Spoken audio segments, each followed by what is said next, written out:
Assalamualaikum warahmatullahi wabarakatuh. Perkenalkan, saya Sindri Yulastri dengan NIM 2024-020044. Dalam kesempatan kali ini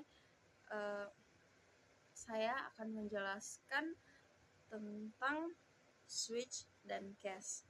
Terima kasih kepada dosen yang telah memberikan saya kesempatan untuk mempresentasikan hasil diskusi saya bersama teman saya. Baik, untuk mempersingkat waktunya, saya akan menjelaskan apa itu switch dan cache. Dalam pemrograman, seringkali kita membuat keputusan berdasarkan suatu nilai. Selain menggunakan if-else, ada struktur percabangan lain yang lebih ringkas dan rapi, yaitu switch cache. Switch cache biasanya digunakan ketika kita membandingkan satu variabel dengan pilihan lainnya. Pengertian switch cache. Apa itu switch? Switch adalah struktur kontrol yang digunakan untuk memilih satu dari banyak blok kode berdasarkan nilai sebuah variabel. Sedangkan cache adalah kondisi atau pilihan lain yang akan dicek oleh switch. Jika nilai variabel dengan salah satu cache, maka kode pada cache tersebut akan dijalankan. Struktur dalam switch cache sendiri terbagi dari beberapa macam. Yang pertama adalah switch, itu nilai yang akan dicetak. Yang kedua adalah cache, ialah pilihan nilai. Dan berikutnya ada yang namanya break, itu menghentikan switch agar tidak lanjut ke cache lain. Dan terakhir adalah default, dijalankan jika tidak ada cache yang cocok. Baik, berikutnya saya akan menjelaskan tentang kelebihan dan kekurangan dari switch cache. Kelebihan switch cache itu sendiri ialah kode lebih rapi dan mudah dibaca, lebih efisien dibanding banyak if-else, dan terakhir cocok untuk menu pilihan atau kode angka.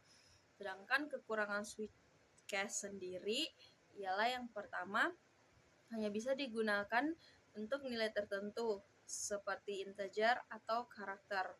Yang kedua, tidak bisa untuk kondisi range seperti nilai lebih besar dari 80. Yang terakhir, kurang fleksibel dibanding if-else.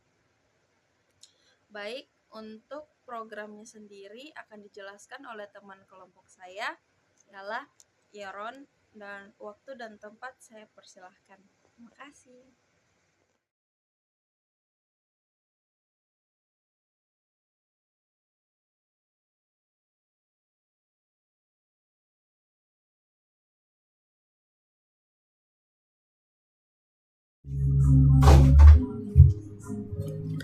Assalamualaikum warahmatullahi wabarakatuh.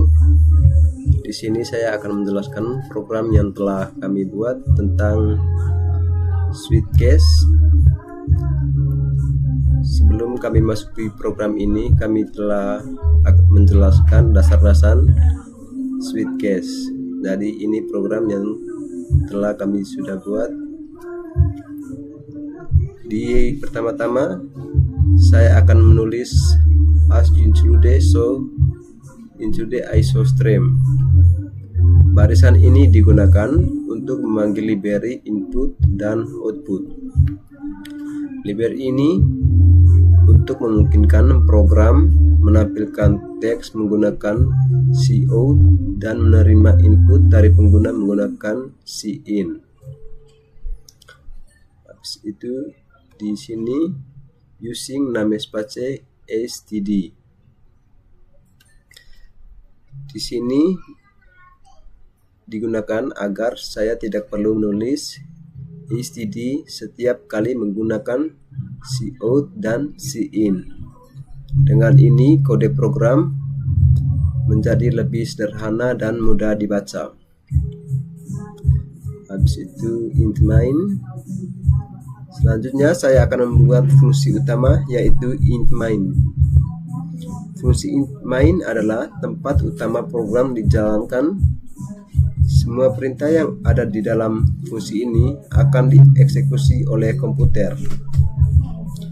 Habis itu int angka. Di dalam fungsi main, saya membuat sebuah variabel bernama angka. Variabel ini bertipe data integer, artinya hanya bisa menyimpan bilangan bulat. Variabel ini digunakan untuk menyimpan angka dimasukkan oleh pengguna. Habis itu cout meminta masukkan angka 1 atau 2. Selanjutnya saya menggunakan cout untuk menampilkan pesan ke layar. Pesan ini meminta pengguna untuk memasukkan angka 1 atau 2. Setelah itu saya menggunakan cin untuk menerima input dan pengguna menyiapkan ke dalam variabel angka. Habis itu switch case. Setelah mendapatkan input dari pengguna, saya menggunakan percabangan switch case. Switch case digunakan untuk memilih satu kondisi dari beberapa pilihan berdasarkan nilai variabel angka. Nilai dari angka akan diperiksa oleh switch case. Habis itu case 1 cout. Jika pengguna memasukkan angka 1, maka program akan memasukkan ke case 1. Program akan menampilkan pesan Anda memiliki angka 1. Perintah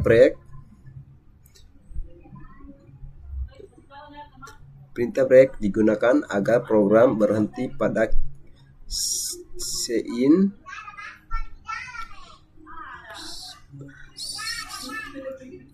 dan tidak lanjut ke case berikutnya. Habis itu case 2. Jika pengguna memasukkan angka 2, maka program akan menjelaskan case 2. Program akan menampilkan pesan Anda memiliki angka 2. Perintah break juga digunakan agar program berhenti setelah menjalani case ini. Habis itu defloat at cout. Bagian defloat akan dijalankan jika pengguna memasukkan angka selain 1 atau 2. Program akan menampilkan pesan bahwa angka tidak dikenali. Ini berguna untuk menangani kesalahan input. Oke, di akhir program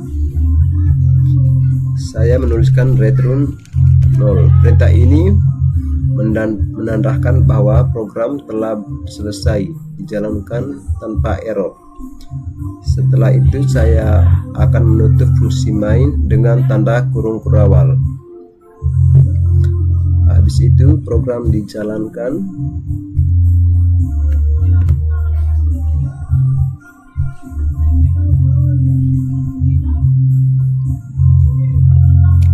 Setelah program dijalankan, user meminta memasukkan angka. Masukkan angka 1, enter. Jika user memasukkan angka 1, maka program menampilkan pesan bahwa angka 1 dipilih. Jika user memasukkan angka 2, maka program menampilkan pesan bahwa angka 2 dipilih. Tetapi jika user memasukkan angka selain 1 atau 2, maka program akan menampilkan pesan kesalahan.